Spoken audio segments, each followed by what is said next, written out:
Sobat PU, selamat datang kembali di podcast Info A1, tempat kita membahas isu-isu strategis kontemporer dengan sudut pandang yang segar dan mendalam. Di episode kali ini, kita akan mengangkat topik What We Can Do to Make PU Better and Stronger. Seperti yang kita tahu, jika Kementerian Pekerjaan Umum adalah garda terdepan dalam membangun infrastruktur dan pelayanan publik yang berdampak langsung bagi jutaan masyarakat Indonesia. Tapi, untuk membuatnya semakin baik dan kuat, pastinya dibutuhkan peran setiap Sobat PU, termasuk generasi muda, termasuk para CPNS. Bersama saya Eci, dari BKO, selaku host selama kurang lebih 30 menit, akan kita bahas bersama para narasumber. Telah hadir di tengah-tengah kita kali ini, ada Mas Divan dari Balai Jasa Konstruksi Wilayah, ada Mbak Riri dari Pusat Fasilitasi Infrastruktur Daerah, ada Mas Fajri dari Biro Kepegawaian Organisasi Tata Laksana, ada Mas Aziz dari BPIW, Badan Pengembangan Infrastruktur Wilayah, ada Mas Fatih dari Pusbangkom Manajemen, serta yang terakhir ada Mas Vito dari Balai Teknik Air Minum. Di episode ini kita akan ngobrol santai tapi bermakna dengan para CPNS yang akan berbagi cerita tentang perjalanan awalnya di PU, pengalaman yang membentuknya, ide-ide segar yang dibawanya, hingga rencana aksi bela negara yang akan dijalankan. Lewat obrolan ini, kita akan melihat bagaimana semangat, dedikasi, dan inovasi bisa menjadi bahan bakar untuk membawa PU ke masa depan yang lebih kokoh, tangguh, dan bermanfaat bagi bangsa. Yang pastinya sayang banget untuk Sobat PU lewatkan. Sebelum kita membahas lebih jauh tentang rencana dan kontribusi dari para narasumber, mari kita kenal lebih dekat dulu nih dengan narasumber kita. Setiap perjalanan sebagai CPNS tentunya punya momen berkesan kan ya? Dan disitulah biasanya kita belajar banyak hal baru. Nah, selama menjalani masa CPNS, pengalaman apa yang paling banyak berkesan dan membentuk cara pandang teman-teman terhadap peran ASN di PU, serta tantangan apa yang teman-teman hadapi di awal, dan bagaimana cara mengatasinya? Mungkin saya ingin mendengar pendapat dari Mas Aziz lebih dulu. Silakan Mas Aziz. Terima kasih Mbak Eci atas kesempatannya. Sebenarnya banyak sekali hal baru yang bisa dipelajari saat saya bergabung menjadi CPNS Kementerian Pekerjaan Umum, terutama di bagian saya BPIW, di mana dalam hal ini saya juga baru tahu ternyata infrastruktur dalam pekerjaan umum itu tidak dibangun hanya untuk memenuhi kebutuhan dan proyeksi masa depan saja, namun perlu ada koordinasi yang baik antar infrastruktur agar semua infrastruktur dapat berjalan dengan berkesinambungan, mulai dari CK, Bina Marga, dan sumber daya air. Nah, penyusunan ini disusun dengan satuan dokumen yang kita sebut sebagai RPW. Saya sendiri pernah berkontribusi di kantor untuk melakukan review ulang serta revisi minor terhadap RPW Provinsi Kalimantan Barat. Dalam hal ini tantangan terberatnya justru adalah menerka hal-hal baru, pengetahuan baru, serta banyaknya hal yang perlu disesuaikan sembari berjalan dan berkontribusi terhadap PU. Di sini kita tadi juga mempelajari di kelas sebelumnya mempelajari algoritma kebangsaan sendiri, di mana di sini terdapat juga 5 inti algoritma kebangsaan, mulai dari keadilan, gotong royong, inklusivitas, integritas, dan kepeloporan. Hal ini dapat kita maknai juga bahwasanya algoritma kebangsaan ini bisa kita laksanakan dengan hal-hal sederhana, mulai dari menyeberangkan kota impor tentang Indonesia serta mempromosikan kegiatan sosial, menepis hoak, dan mengajak masyarakat aktif dalam berpartisipasi dalam kegiatan pembangunan. Sekian dari saya, terima kasih. Baik, terima kasih Mas Aziz. Kalau Mbak Riri nih, gimana pengalamannya Mbak? Boleh diceritakan Mbak Riri?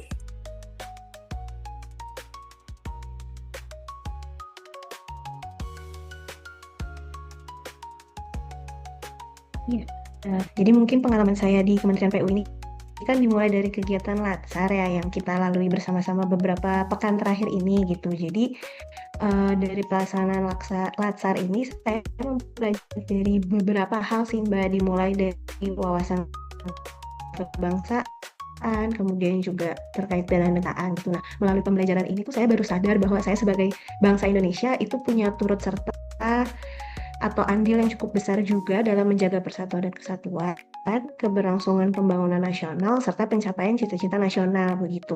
Kemudian kalau untuk jadi CPNS di Kementerian Pekerjaan Umum sendiri juga saya jadi sadar gitu kalau ternyata Kementerian Pekerjaan Umum ini berperan aktif gitu dalam menyediakan infrastruktur dasar yang digunakan untuk meningkatkan kesejahteraan dari masyarakat gitu. Jadi saya baru menyadari bahwa mungkin kedepannya tanggung jawab kita semua itu akan cukup besar itu sih. Terima kasih. Baik, terima kasih Mbak Riri. Yang terakhir nih, saya ingin mendengar pengalaman langsung dari Mas Vito. Gimana Mas Vito? Oke, terima kasih atas kesempatannya Mbak Ici. Jadi selama saya bertugas dan beradaptasi di Balai Teknik Air Minum, hal yang paling berkesan sejauh ini adalah ketika saya ikut terjun langsung dalam proses bimbingan teknis bidang air minum yang diselenggarakan bagi penyelenggara SPAM di seluruh Indonesia. Hal ini yang membentuk sudut pandang saya tentang rasa ingin turut serta berkontribusi meningkatkan kompetensi masyarakat Indonesia. Karena seiring dengan meningkatnya kompetensi tenaga kerja SPAM, meningkat juga kinerja PDAM dan Perumda AM mereka. Jika kinerja instansi mereka meningkat, kita akan lebih cepat mencapai swasembada air untuk seluruh Indonesia. Poin inilah yang saya rasa berkaitan erat dengan nilai-nilai bela negara yang kita pelajari saat latihan dasar CPNS, yaitu berpikir dan berpartisipasi bagi kemajuan seluruh masyarakat Indonesia. Tantangan yang saya hadapi lebih ke belajar berbirokrasi dan tertib administrasi sih, karena saya baru kali ini bekerja di instansi pemerintahan. Dengan semangat, saya masih terus belajar demi kemajuan dan keberlangsungan kita semua. Terima kasih, Mbak. Oke, terima kasih Mas Vito. Nah, sebagai warga PU, pastinya kita ingin nih membuat PU lebih baik dan makin kuat. Tentu setiap ASN punya peran penting, termasuk pada level CPNS sekalipun. Nah, menurut teman-teman nih, langkah apa sih yang bisa kita lakukan sebagai seorang CPNS untuk membuat PU lebih tangguh dalam melayani masyarakat? Dan apakah ada ide atau inovasi sederhana yang ingin teman-teman jalankan di unit kerja masing-masing? Mungkin saya ingin mendengar pendapat dari Mas Fatih. Silakan Mas Fatih. Baik, terima kasih Mbak Ici atas kesempatannya. Perkenalkan, saya Fatih Nawar Fikri. Saya adalah seorang CPNS di Kementerian Pekerjaan Umum. Saya rasa dapat berkontribusi yang dimulai dari hal-hal kecil dalam membuat Kementerian PU menjadi lebih tangguh dalam masyarakat, terutama pada unit kerja saya saat ini di Pusat Pengembangan Kompetensi Manajemen. Saya mungkin akan memulai langkah dari yang pertama, meningkatkan kualitas diri serta kinerja pribadi dengan cara belajar tanpa henti. Jangan berhenti untuk terus belajar serta memahami dengan baik tugas serta fungsi unit kerja saya saat ini. Kemudian juga adaptif terhadap perubahan, karena perubahan itu merupakan hal yang tidak bisa dipungkiri, baik dari segi teknologi ataupun juga regulasi. Saya juga akan mempersiapkan diri untuk hal-hal baru yang kemudian beradaptasi dengan cara kerja yang lebih efisien. Kemudian yang kedua adalah mendorong kolaborasi di dalam tim dengan menerapkan komunikasi efektif, seperti berkomunikasi secara terbuka dengan rekan kerja ataupun atasan. Kemudian juga dengan menjalin hubungan baik dengan tim ataupun juga dengan unit kerja guna memudahkan koordinasi serta kolaborasi lintas bidang di masa yang akan datang. Nah, kemudian terkait inovasinya, inovasi sederhana yang mungkin nanti akan saya bisa terapkan ialah dengan mencoba untuk usulan sharing session yang dilakukan dengan tujuan untuk saling berbagi pengetahuan pada lingkup satu unit kerja. Mungkin itu saja yang dapat saya sampaikan. Terima kasih. Baik, terima kasih Mas Fatih. Nah, saya ingin mendengar pendapat juga nih. Kalau dari Mas Divan, gimana Mas Divan? Terkait dengan bagaimana agar PU bisa lebih tangguh dalam melayani masyarakat, diantaranya kita bisa lebih meningkatkan sertifikasi diantaranya. Diantaranya untuk bidang jasa konstruksi, di mana di sini bidang jasa konstruksi ini juga melibatkan selain dari mungkin antara studi proyek, kemudian ada tukang, kemudian ada mandor dan lain-lain, tapi juga ada mahasiswa teknik, atau bahkan siswa-siswa SMK. Di sini kita bisa melakukan sertifikasi, dan sertifikasinya itu juga bukan sertifikasi yang apa adanya, tapi juga sertifikasi yang bernilai. Dalam artian sertifikat ini nanti bisa digunakan dan berdampak bagi keberlangsungan pekerjaan mereka. Jadi bukan hanya sertifikat saja, tapi nanti benar-benar sertifikat ini bisa digunakan dan bermanfaat bagi mereka. Kemudian selain itu juga bukan hanya sertifikatnya, tapi juga standar di antara standar keselamatannya perlu kita kita awasi, bukan hanya ketika sertifikasi standar keselamatan itu, tapi juga ketika sudah bekerja menggunakan sertifikat tersebut. Nah, bagaimana kita melakukan pengawasan ketika si orang yang sudah kita berikan sertifikat tersebut, dan pengawasannya seperti apa? Nah, pengawasan ini diantaranya bisa sekalian ketika kita melakukan tracer study. Jadi ketika tracer study itu kita data dan juga kita lihat di situ apakah penerapan standar keselamatannya sudah sesuai dengan apa yang diterapkan ketika sertifikasi pada beberapa tahun atau beberapa saat. Kira-kira seperti itu, Mbak, dari saya. Baik, terima kasih Mas Fatih dan Mas Divan. Setuju banget nih, langkah-langkah yang bisa dilakukan oleh CPNS untuk membuat PU lebih tangguh adalah dengan membangun budaya kerja kolaboratif dan terbuka terhadap inovasi. Nah, selain soal kinerja dan kerja, ada satu nilai lagi yang tidak kalah penting, yaitu bela negara. Menariknya, ini bisa diwujudkan dari pekerjaan sehari-hari kita di lingkungan PU. Bagi saya, bela negara di Kementerian PU bukan hanya tentang kesiapan membela secara fisik, tapi bagaimana kita menjaga kualitas pelayanan dan integritas pekerjaan yang berdampak pada kepentingan masyarakat luas, membangun infrastruktur, menata sumber daya manusia, dan memastikan pelayanan publik berjalan baik adalah bentuk bela negara di bidang kita. Rencana aksi yang ingin saya lakukan yaitu memastikan setiap data analisis dan juga rekomendasi yang saya rekomendasikan bisa bermanfaat bagi pengambilan kebijakan. Saya juga ingin aktif mengkampanyekan nilai-nilai profesionalisme dan inklusivitas di lingkungan kerja agar semua pegawai merasa dihargai dan termotivasi untuk memberikan kinerja terbaik. Nah, kalau menurut teman-teman nih, apa arti bela negara bagi seorang ASN di Kementerian PU? Dan bisa ceritakan nggak rencana aksi pribadi teman-teman dalam menerapkan nilai-nilai bela negara di pekerjaan? Mungkin bisa dimulai oleh Mas Fajri lebih dulu. Mas Fajri, silakan. Oke, baik. Makasih Mbak Eci. Jadi benar banget yang disampaikan Mbak Eci tadi. Jadi untuk menerapkan konsep bela negara sebagai ASN itu ya minimal kita harus bekerja secara profesional. Nah, kebetulan saat ini saya ditempatkan di Biro Kepegawaian. Nah, saya merencanakan untuk membuat salah satu direktori peraturan terkait kepegawaian. Nah, itu tujuannya apa sih sebenarnya? Jadi direktur ini akan memuat seluruh regulasi terkait hak, kewajiban, jenjang karir, disiplin, dan tata kelola kepegawaian di Kementerian Pekerjaan Umum. Jadi direktur ini akan dibuat secara terstruktur dan terbaharui tiap saat atau setiap ada perubahan peraturan. Nah, dengan adanya direktur ini diharapkan pegawai itu dapat bekerja lebih cepat dan tepat karena memiliki acuan yang jelas dalam pengambilan keputusan. Lalu kepatuhan terhadap aturan juga pasti akan meningkat sehingga pelayanan publik menjadi lebih profesional dan akuntabel.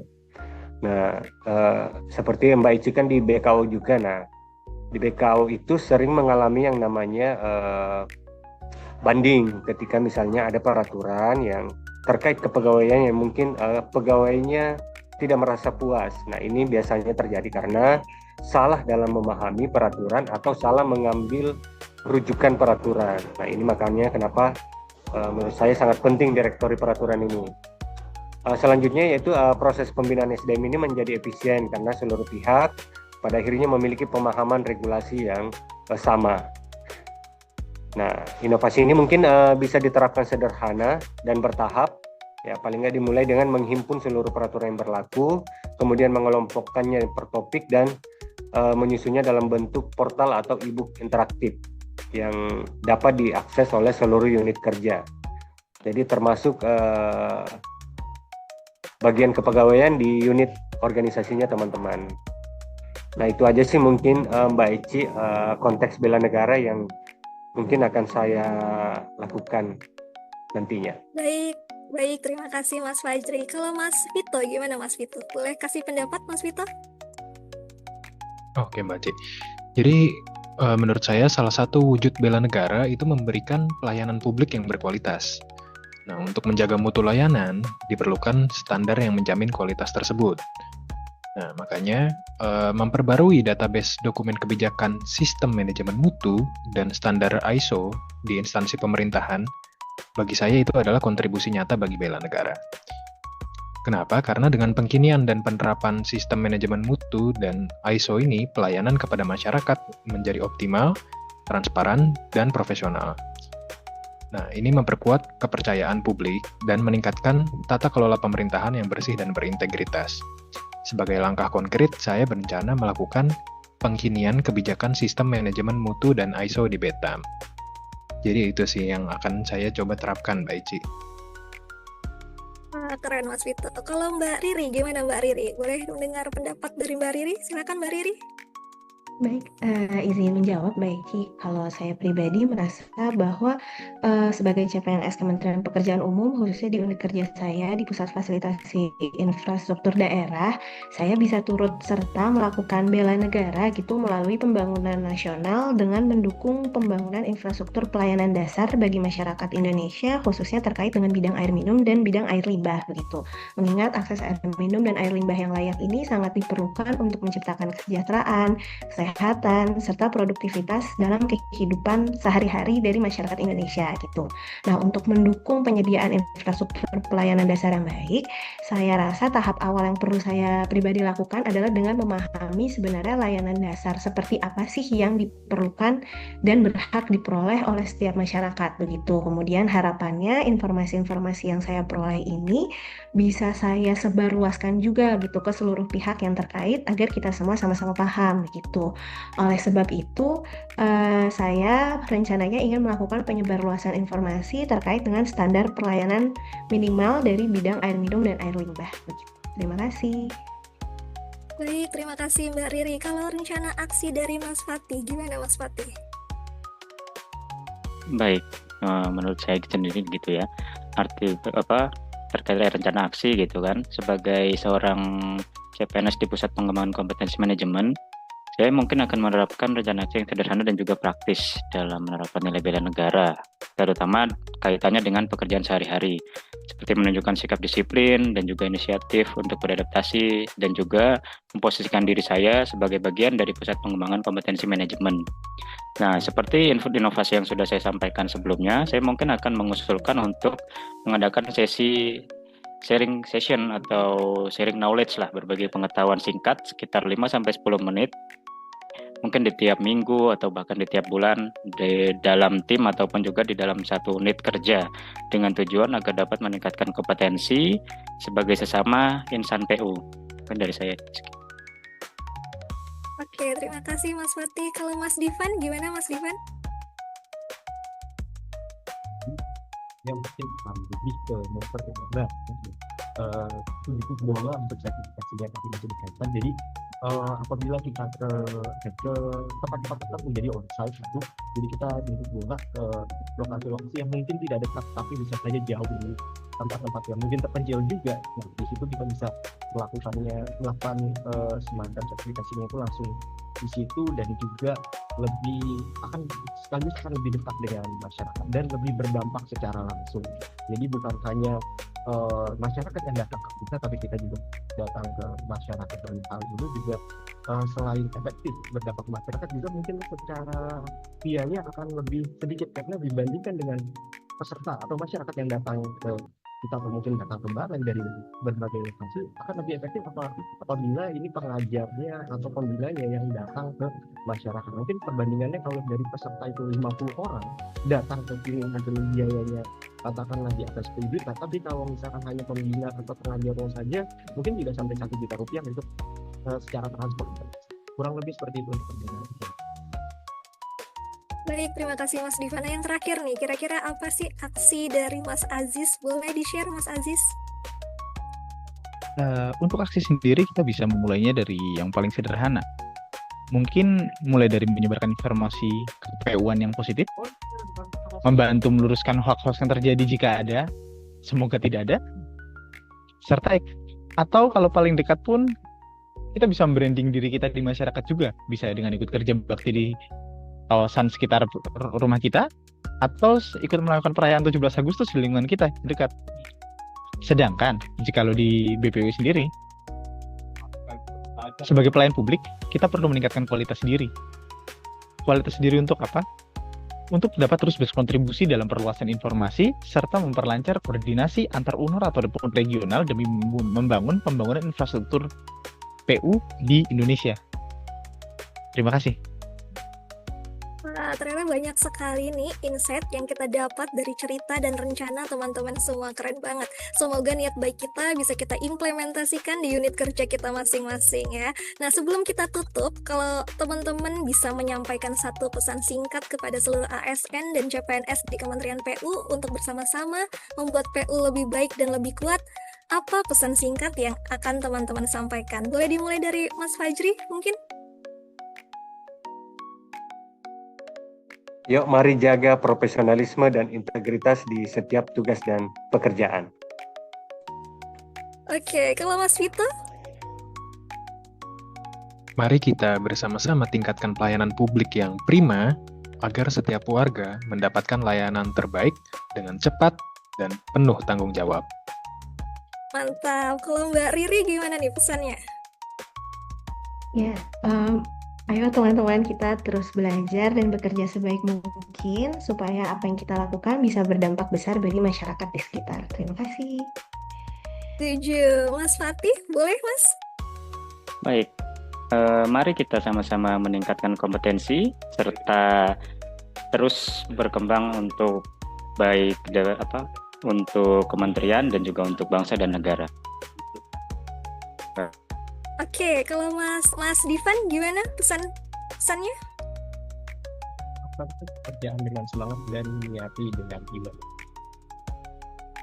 Oke, mantap. Mas Aziz nih terakhir, gimana Mas Aziz pesannya? Tetap semangat dan lakukan seperti yang tertuang dalam jargon PU. Mari sigap membangun negeri untuk rakyat. Luar biasa, memang nggak bisa diragukan ya, core value berakhlak dan integritas dari warga PU ini luar biasa. Nah, kalau gitu, terima kasih banyak untuk semua narasumber yang sudah berbagi cerita dan inspirasinya hari ini. Semoga semangat dan ide-ide ini bisa menjadi energi positif untuk kita semua. Terima kasih juga pada seluruh Sobat PU yang sudah mendengarkan. Sampai jumpa di episode berikutnya dan mari kita terus berkontribusi untuk Indonesia yang lebih maju. Terima kasih semuanya.